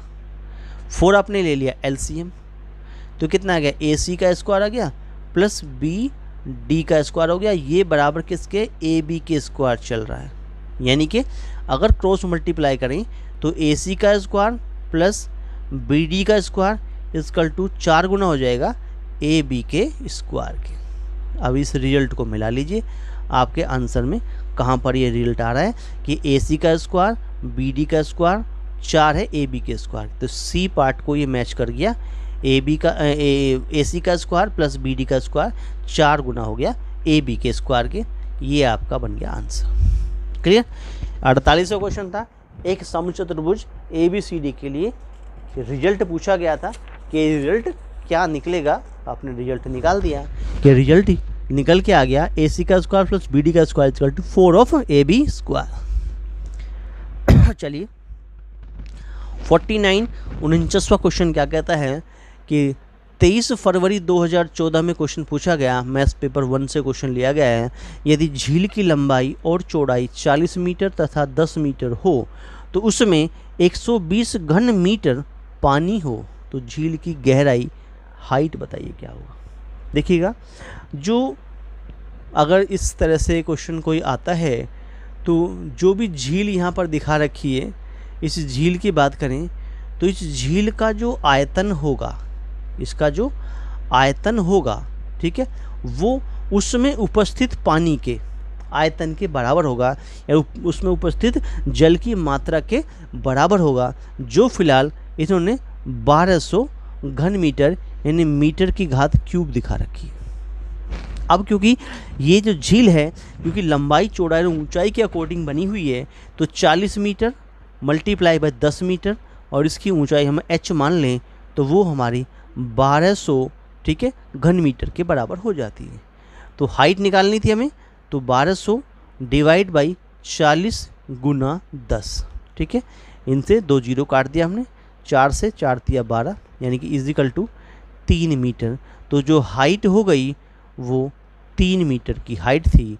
जिस झील की हाइट वहाँ पर 3 मीटर थी, तो 3 मीटर आपका आंसर बन जाता है। क्लियर हुआ? चलिए आगे बढ़ते। क्वेश्चन नंबर 50 कहता है कि ये क्वेश्चन हमारा यूपी टेट 27 जून 2013 से लिया गया है और ये मैथ्स पेपर 2 से क्वेश्चन लिया गया। 27 जून 2013 से क्वेश्चन लिया गया और ये मैथ्स पेपर 2 से क्वेश्चन लिया गया है। ये कहता है पाई चार्ट की बात कर रहा है कि निम्न पाई चार्ट में एक व्यक्ति के खर्चों को प्रदर्शित करता है। उसकी कुल आमदनी जो है वो कितनी है? 28,000 है। यदि वह जो है 4900 बचत करता है, 4,900 रुपये बचत करता है, तो एक्स का मान बताइए क्या होगा। देखो पाई चार्ट में कुल आमदनी की बात कर रहा है। जो कुल आमदनी इसकी है, इस पर्सन की कुल आमदनी जो है, कुल आमदनी जो है कितनी है? 28,000 है। कुल आमदनी जो है वो 28,000 है। अब कुल आमदनी 28,000 है, इसका मतलब ये पूरा जो सर्किल है, ये पूरा जो सर्किल होता है ये कितना होता है? 360 डिग्री का होता है। यानी 360 डिग्री में उसकी कुल आमदनी जो है वो 28,000 है। ध्यान समझिएगा, अगर 1 डिग्री की बात करें तो 28,000 बटे 360 डिग्री, इतनी उसकी आमदनी होगी। अगर हम इसको x डिग्री के बारे में सोचें, यानी इस बचत वाले पार्ट में सोचें, ठीक है, तो क्या होगा? जितने की बचत करता है उसको 1 डिग्री से डिवाइड कर दीजिए। कितने? 28,000 डिवाइड बाई 360 कर दीजिए। आंसर आपके पास होगा 4900 मल्टीप्लाई बाई 360, ठीक है, डिवाइड बाई 28,000। 1 2 3 1 2 3 कट गया। x डिग्री, वो डिग्री निकालनी है, 49 में 36 का मल्टीप्लाई करके 28 से डिवाइड कर दीजिए। 7 चौक 28 होता है, 7 7 49 होता है, 4 9 36 होता है और 9 7 63 होता है। x डिग्री 63 डिग्री आपका आंसर को रिप्रेजेंट करेगा। किसको? 63 को डिग्री को रिप्रेजेंट करेगा। ये आपका सी पार्ट आपका राइट आंसर हो जाता है। दोस्तों वीडियो अच्छा लग रहा हो तो वीडियो को लाइक ज़रूर कर दीजिएगा। अपने दोस्तों में, बहनों भाइयों में शेयर करना ना भूलें। चैनल आपका अपना है star classes exam study YouTube channel. अगर आप चैनल पर नए हैं, अभी तक आपने चैनल को सब्सक्राइब नहीं किया है तो चैनल को सब्सक्राइब कर लीजिए, बेल आइकन को प्रेस कर लीजिए, जिससे आने वाली वीडियो का नोटिफिकेशन सबसे पहले आपको प्राप्त हो जाए। आगे बढ़ते हैं क्वेश्चन नंबर 51 में। ये क्वेश्चन 13 नवंबर 2013 से लिया गया है। मैथ्स पेपर 2 से क्वेश्चन लिया गया। ये कहता है कि दोनों सिरों से खुली हुई एक बेलनाकार नली धातु की बनी हुई है। इसका आंतरिक व्यास कितना है? 11.2 सेंटीमीटर और उसकी लंबाई 21 सेंटीमीटर है। धातु की सभी जगह पर 0.4 मीटर मोटाई है। धातु का आयतन आपको निकालना है। देखिए ऐसे केस में जब हमारे पास में भाई ये हमारे पास एक सिलेंड्रिकल शेप बना हुआ है ऐसे, ठीक है, इस प्रकार से। अब क्योंकि ये मोटाई में भी दिखा रहा है तो इसका मतलब वहाँ पर एक अंदर इस तरह का शेप भी होगा, इस तरह का शेप भी होगा। ऐसे ही यहाँ पर हम ये शेप दिखा देंगे। भाई ये हमारे पास बाहरी त्रिज्या हो जाएगी, एक हमारी आंतरिक त्रिज्या हो जाएगी। इस प्रकार से ऐसे ये हमारा कुछ इस प्रकार का फिगर बन जाता है ऐसे, ठीक है। ये जो इतना पार्ट देख रहे हैं आप, ये मोटाई बन जाती है, ठीक है। ये यहाँ से यहाँ तक कि ये स्मॉल आर बन जाएगी, ये स्मॉल आर बन जाएगी। यहाँ से लेके यहाँ तक कि ये कैपिटल आर बन जाएगी, ठीक, कैपिटल आर बन जाएगी। अब स्मॉल आर में कैपिटल आर बनाने के लिए आपको क्या करना होगा? ये जो मोटाई है आपकी, ये जो कहा गया ना 0.4, ये जो 0.4 बताया गया इसने, ये जो 0.4 कह रहा है, इसने इतने सेंटीमीटर 0.4 सेंटीमीटर, इसको आप क्या करेंगे? जोड़ देंगे। ये 0.4 जो सेंटीमीटर बता रहे हैं इसको क्या कर देंगे आप, जोड़ देंगे। चलिए किस प्रकार से आपका आंसर बनेगा हैं। अच्छा चलिएगा, पहले कैपिटल आर स्मॉल आर को निकाल लेते हैं। देखो जो हमारे पास में कहता है आंतरिक व्यास जो 11.2 सेंटीमीटर है, आंतरिक व्यास 11.2 सेंटीमीटर है, तो स्मॉल आर जो है वो कितना होगी, 11.2 का आधा हो जाएगा। 11.2 और बटा 2 मतलब 2 पंजा 10, 2 चिका 12, 5.6 सेंटीमीटर होगी।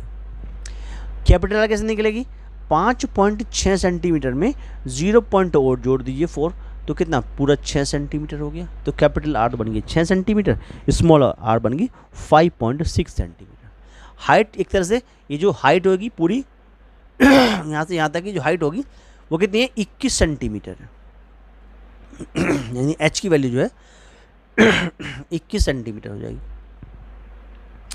अगर हम यहाँ से ये जो धातु हमें दिखा रखी है इसका वॉल्यूम निकालें, या मतलब धातु का आयतन कह लीजिए, आयतन निकालें, तो फॉर्मूला क्या हुआ करता है होलो सिलेंडर का, पाई, ठीक है, H R square minus small r square, ये फॉर्मूला होता है।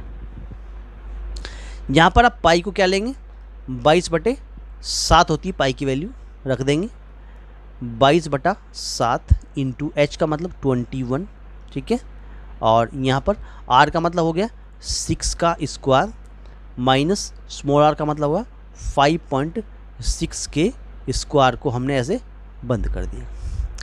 7 तियो 21 होता है और 22 तियो 66 हो गया। इधर कितना आ गया, 36 आ गया माइनस 5.6 का स्क्वायर करें तो 5.6 का जो स्क्वायर हुआ करता है वो होता है 31.36। तो यहाँ से 31.36 यहाँ पर रख देंगे। 36 में से 31.36 निकालें तो 36 में से अगर हम 36.0 लिखें और यहाँ 31.36 लिखते हैं ऐसे, तो क्या आंसर बनेगा भाई, 4 बन गया, 6 बन गया, पॉइंट कितना बन जाएगा, 4 बनेगा। तो 4.64, तो 66 में मल्टीप्लाई कर दें 4.64 की, इतने क्या बनेगा, सेंटीमीटर क्यूब आएगा, सेंटीमीटर क्यूब। अब इसकी आप मल्टीप्लाई कर दीजिए, वॉल्यूम जो निकल के आएगा वो 306.24 सेंटीमीटर क्यूब निकल के आ जाएगा। मल्टीप्लाई कर लीजिएगा, आंसर ये मिलेगा आपको जो हमने लिख दिया 306.24 सेंटीमीटर क्यूब, ये आपका आंसर बन जाएगा। और 306.24 मतलब या 306.2 जो है वो चला गया बी पार्ट के साथ में। That's is your right answer बन जाता है, बी पार्ट आपका सही उत्तर बन जाता है। चलिए आगे बढ़ते हैं। क्वेश्चन नंबर आपका 52 जो है, क्वेश्चन क्या कहता है, बहुत अच्छा क्वेश्चन है कि 7 अंकों की, क्वेश्चन जो लिया गया है वो 27 जून 2013 से लिया गया, मैथ्स पेपर 2 में आया था कि 7 अंकों की सबसे बड़ी पूर्ण वर्ग संख्या क्या होगी। 7 अंकों की पूछा गया आपकी बार, 4 अंकों की नहीं है आपकी बात, 7 अंकों की, यानी 7 बार आपको 9 लिखना पड़ेगा ऐसे, 1 2 3 4 5 6 7 पेड़ बनाएंगे, एक पेड़ ये बन गया, 2 3 9 अकेला रह गया, ठीक है। इस प्रकार का क्वेश्चन आपको मिला हुआ। देखिए 3 3 या 9 होता है, कट गया पूरा पूरा, कुछ नहीं बचा, ठीक है। क्या उतार लिया, 99, ठीक है। इसमें 3 प्लस किया, 3 प्लस किया तो 6 बन गया, ठीक है। 6 से आप एक बार चला सकते हैं, तो एक को आप यहाँ भी लिखेंगे, 61 का एक बार चलाएंगे तो 61 ही मिलेगा, 61 ही मिलेगा, ठीक है। इस प्रकार से इसमें से आप माइनस करेंगे तो कितना बनेगा, 8 बनेगा, 3 38 प्राप्त हो गया। यानी आप ये पेड़ तो उतार ही चुके हैं, अब आप ये पेड़ उतार लीजिए, कौन सा, 9 वाला। अभी आपने एक इसमें चलाया था तो एक को यहाँ पर क्या कर दीजिए, ऐड कर दीजिए, कितना बन जाएगा, 62 प्राप्त हो जाएगा, ठीक है। चलिए तो 6 से 36 होता है, इसमें 6 टाइम और चला दीजिए तो 6 यहाँ भी लिखेंगे, 6 6 36 हो जाएगा, 5 प्राप्त हो जाएगा और यहाँ 37 मिल जाएगा। इसको माइनस करते हैं तो कितना बनेगा भाई, 3 बनेगा, 4 बनेगा, 143 प्राप्त हो जाएगा। उसमें से आप ये 99 का अगला जो है पेड़ उतार सकते हैं। अब इसमें आपने 6 को क्या करना है, ऐड करना है, ऐड करके 6 से कितना हो जाएगा, 12 हो जाएगा, ये 3 हो जाएगा और ये हमारे पास में 632, तो 6 दूना 12, 2 बार चला सकते हैं, 2 बार चला सकते हैं। 2 दूना 4 हो गया, 2 दूना 4 हो गया, 2 तिया 6 हो गया और 2 छिका 12 हो जाता है। 12 644 हो गया। इसको माइनस करेंगे तो क्या बनेगा, 5 बनेगा, 5 बनेगा। इसमें से वैल्यू लेंगे तो कितना बन जाएगा, 7 बन जाएगा और ये 1755 नंबर बन जाता है। यानी कि अगर आप पूर्ण वर्ग संख्या चाहिए, पूर्ण वर्ग संख्या आपको चाहिए, संख्या चाहिए तो क्या करेंगे, क्या देना, 9 9 9, 3 हो गया, 4 5 6 7 बार आपने 9 9 लिखा, उसमें से आपको 1755 जो है वो क्या करना है, माइनस करना है। माइनस करेंगे तो 9 में से आपका 5 जाएगा, 4 बचेगा, फिर यहाँ पर 1 4 बचेगा, 9 में से 7 गया 2 बचेगा, 9 में से 1 गया 8 बचेगा और आगे के 3 9 जो है वो ऐसे ही छोड़ दिए जाएंगे। ठीक है, तो क्या है, ये जो नंबर है 9998244 9998244 सी पार्ट, ये एक पूर्ण वर्ग संख्या होगी। यानी कि अगर आप ये लिखें कि भाई अंडर रूट निकालने लगे आप किसका, 9998244 का अंडर रूट निकालें तो सीधा आंसर 3162 निकल आएगा। दैट्स इज आपका आंसर बन गया। तो इस प्रकार से ये जो 9998244 है ये एक पूर्ण वर्ग संख्या प्राप्त हो जाती है। आंसर चला गया सी पार्ट के साथ। आगे बढ़ते हैं। अगला क्वेश्चन 53वां क्वेश्चन क्या कहता है, ये 27 जून 2013 में मैथ्स पेपर 1 से लिया गया। क्वेश्चन किस प्रकार से कहता है, 2 की पावर x प्लस 5 है, 2 की पावर x प्लस 3 है और प्लस 12, यानी 2 की पावर x प्लस 5 बराबर है 2 की पावर x प्लस 3 प्लस 12 के। तो x का मान हमें यहाँ पर बताना था। देखिए किस प्रकार से करेंगे। 2 की पावर x प्लस 5 है इजकल टू 2 की पावर x प्लस 3 है और प्लस में 12 है। देखिएगा 2 की पावर यहाँ x भी है, मल्टीप्लाई में 2 की पावर यहाँ 5 भी है, इजकल टू 2 की पावर यहाँ x भी है, मल्टीप्लाई 2 की पावर यहाँ 3 भी है, प्लस में 12 भी दिखा रखा। ठीक है, 2 की पावर 5 क्या होती है, 32 होती है। 32 इंटू 2 की पावर x इजकल टू 2 की पावर 3 करेंगे तो 8 हो जाएगा, 8 इंटू 2 की पावर x प्लस ऑफ 12 हो गया। अब ये 8 इधर जाएगा, 32 में से माइनस होगा। ठीक है, तो क्या बचेगा, 2 की पावर x कॉमन आ जाएगा, 2 की पावर x कॉमन आ जाएगा, कितना हो जाएगा, 32 माइनस 8 बन जाएगा इजकल टू 12 बन जाता है। अब 32 में से 8 गया तो 24 बना हमारे पास में। तो 24 है मल्टीप्लाई में 2 की पावर x इजकल टू क्या बन गया, 12 बन गया। यानी हमें तो क्या चाहिए है, 2 की पावर x बराबर निकालना है। तो कितना बन गया, 12 बटा कितना बन गया, 24 बन गया। 12 कम 12, 12 दूना 24, यानी 1/2 बन गया। और 1 को 2 की पावर -1 लिख सकते हैं। यानी अगर 2 की पावर x जो है 2 की पावर -1 के बराबर है, कंपेयर करें तो x का आंसर -1 निकल के आ गया। That is your answer. -1 चला गया सी पार्ट के साथ में, C is your right answer. Clear. चलिए आगे बढ़ते हैं। अगला क्वेश्चन 54वां 54 क्वेश्चन क्या कहता है। 54 क्वेश्चन में हमें क्या बताया गया, ये कहता है कुछ हमारे पास डेटा दिखा रखा, परीक्षणों की संख्या दिखा रखी है। परीक्षण है x plus 3, x plus 5, x plus 7, x plus 9 का माध्य 9 दिखा रखा है। तो अंतिम 3 परीक्षणों का माध्य निकाले। अंतिम 3 परीक्षणों की बात करता है। अगर हम नॉर्मल मीन की बात करें, एक तरह से माध्य की बात करें, तो माध्य क्या होगा भाई, हम अगर माध्य की बात कर रहे हैं तो माध्य क्या होगा, सबको जोड़ो। x में x प्लस 3 जोड़ो, प्लस x प्लस 5 को जोड़ो, प्लस x प्लस 7 को जोड़ो, प्लस x प्लस 10 को जोड़ो। ठीक है, और इसको डिवाइड कर दो इनकी संख्या से। संख्या है इनकी 5। माध्य जो क्वेश्चन में ऑलरेडी 9 दिखा रखा है, इनको जोड़ेंगे तो 1 2 3 4 5, 5 तो हुए x। ठीक है, और प्लस कितना हो गया, 3 5 3 8 7 15 10, कितना हो गया, 25 हो गया। और बटे कर दिया 5 के, 5 नम 45 हो गया। यानी 5x प्लस 25 इजकल टू 45 बन जाता है। यहाँ से 5x निकालेंगे तो 45 में से 25 माइनस हो गया, यानी कि 5x की वैल्यू जो है वो 20 के बराबर आ गई। x की वैल्यू 20/5 कर दिया, 5 4 जा 20 होता है, x की वैल्यू 4 आ जाती है। यहाँ तक समझ में आ गया। x की वैल्यू 4 हो गई।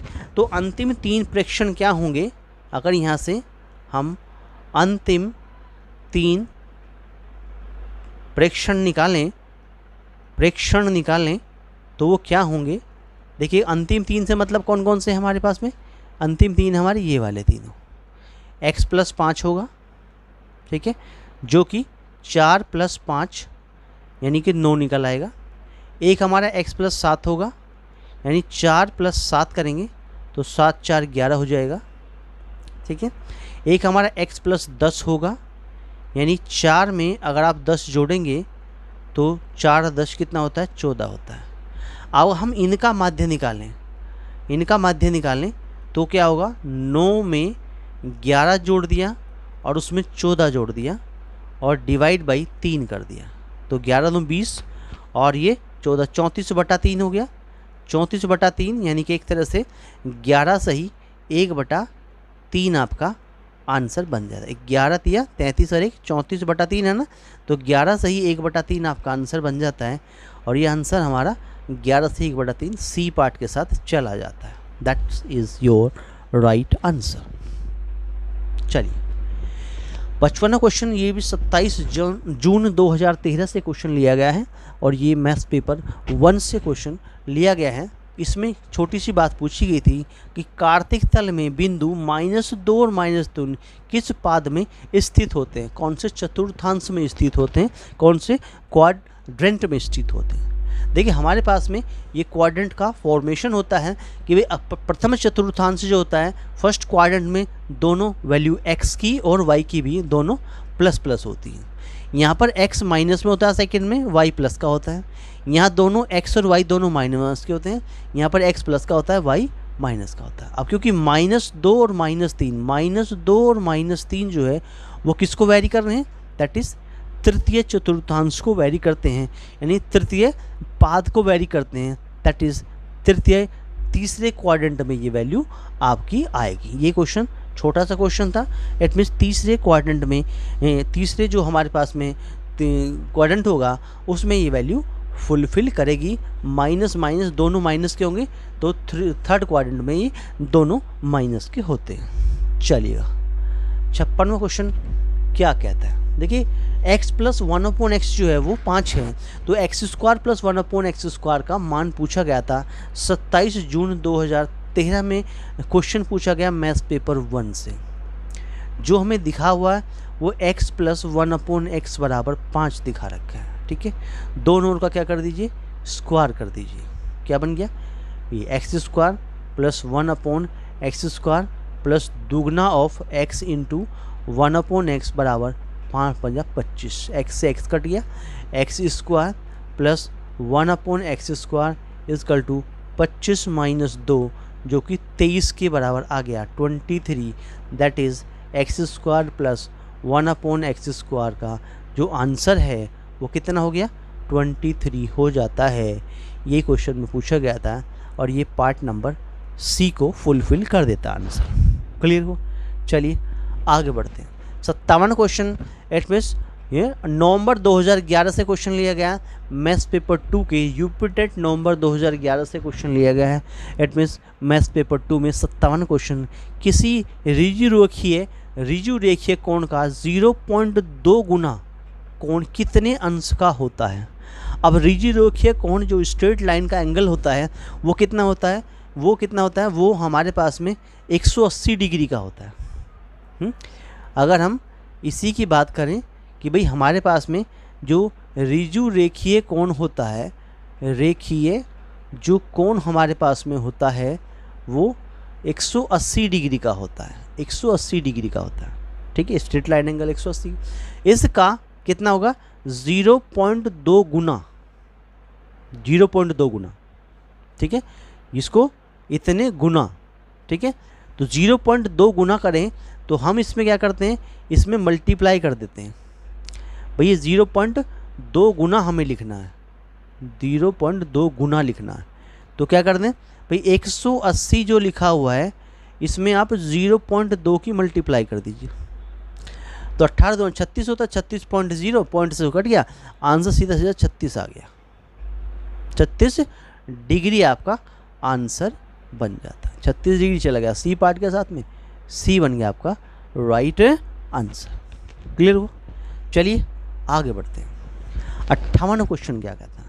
58वां क्वेश्चन ये कहता है, ये क्वेश्चन भी नवंबर 2011 से लिया गया, मैथ्स पेपर 2 से लिया गया। घटाकर किलोग्राम में उत्तर कीजिए, किलोग्राम में उत्तर कीजिए कि 23 किलोग्राम से कितना 4317 ग्राम।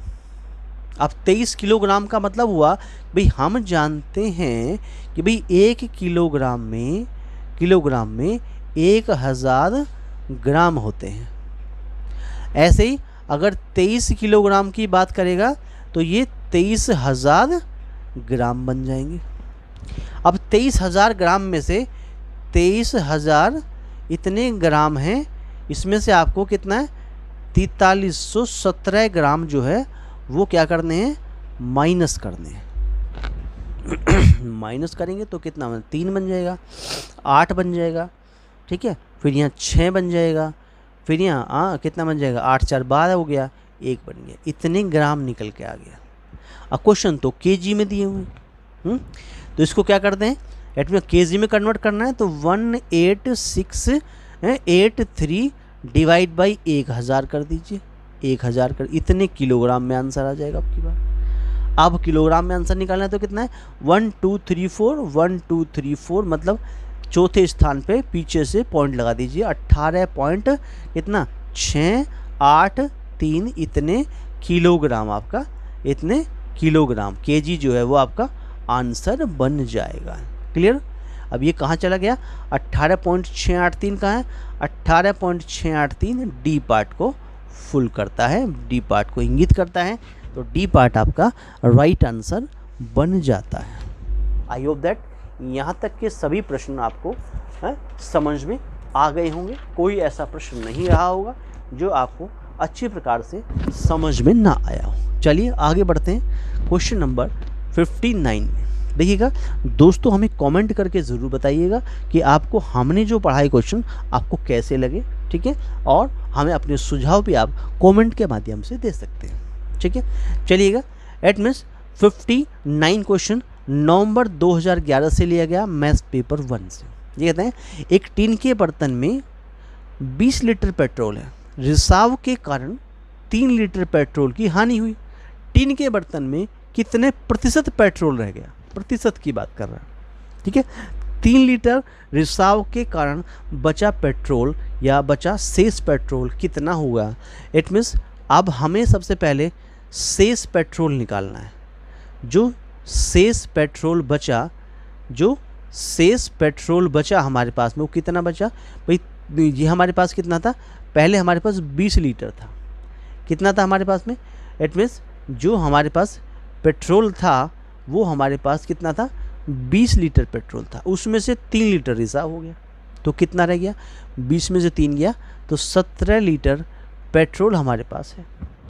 अब पेट्रोल का क्या निकालना, प्रतिशत निकालना। जो हमारे पास पेट्रोल है उसका हमें क्या निकालना, प्रतिशत निकालना। कितने प्रतिशत पेट्रोल हमारे पास में है तो उसे कैसे निकालेंगे, ठीक है। तो बस 17 लीटर तो फिलहाल ये बचा, टोटल था 20 गुना 100 कर दीजिए, ऐसे प्रतिशत निकाला आएगा।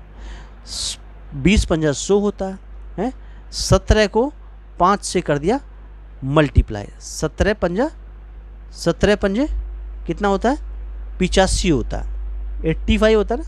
17 को जब आप 5 से मल्टीप्लाई करोगे तो क्या बनेगा, इट मीन्स 17 मल्टीप्लाई बाई 5 और 17 पंजे 85%, ये आपका आंसर बन जाएगा। तो पेट्रोल का प्रतिशत कितना है 85% जो है पेट्रोल है, that is D part is your right answer बन जाता है। मेरे प्यारे साथियों, वीडियो अच्छा लग रहा हो, जो हम पढ़ा रहे हैं वो कुछ समझ में आ रहा हो अच्छी प्रकार से, तो वीडियो को एक लाइक ज़रूर कर दीजिएगा। अपने दोस्तों में, बहनों भाइयों में शेयर करना ना भूलें। चैनल आपका अपना है, starlight classes exam study YouTube channel है। चैनल को अगर आपने अभी तक सब्सक्राइब नहीं किया है तो चैनल को सब्सक्राइब कर दीजिए, ठीक है। बेल आइकन को प्रेस कर लीजिए, जिससे आने वाले top 300 previous year question PYQs जो है यूपी टेट मैथ के लिए, यूपी टीईटी टेट आपका मैथ्स पेपर आपका 1 हो, मैथ्स पेपर 1 हो या मैथ्स पेपर 2 हो, दोनों की कंबाइंड क्लास चल रही है, मैथ्स पेपर 1 के लिए भी, मैथ्स पेपर 2 के लिए भी। और हम आपको 300 प्रीवियस ईयर क्वेश्चन की सीरीज़ पर काम कर रहे हैं, जिसमें हम आपको 59वां क्वेश्चन करा चुके हैं। 300 के 300 क्वेश्चन आपको हम प्रोवाइड करेंगे, इसलिए चैनल को सब्सक्राइब ज़रूर कर लीजिए। चलिए लास्ट क्वेश्चन नंबर 60 यानी इस क्लास का 60वां क्वेश्चन जो लास्ट क्वेश्चन है वो आपको हम आपके सामने हैं। नवंबर 2011 में क्वेश्चन पूछा गया मैथ्स पेपर 1 से कि 999 तथा 3000 के बीच 4 अंकों वाली कितनी संख्याएं होंगी या कितनी संख्याएं हैं। देखिएगा 999 में 3 अंक होते हैं और 3000 में 4 अंक होते हैं। अब ये हमसे पूछ रहा है कि 999 तथा 3000 के बीच 4 अंकों वाली कितनी संख्याएं हैं। तो इसका एक बहुत अच्छा सा फॉर्मूला है, किस प्रकार से आप निकालेंगे इसको। भाई हमें क्या निकालना, 999 और 3000 के बीच की 4 अंकों वाली संख्याएं, ठीक है। 999 तथा कितना करना, 3000 के क्या करना है बीच 4 अंकों वाली, किसकी बात कर रहा है, 4 अंकों वाली संख्याओं की बात करता है। 4 अंकों वाली संख्याएं कितनी होंगी, अगर ये निकालना है आपको तो 3000 में से क्या कर दीजिए, 3000 में से ये 999 घटा दीजिए, समझे ना। 3000 में से 999 घटा दीजिए और जो नंबर आएगा उसमें से एक और घटा दीजिए, समझे ना।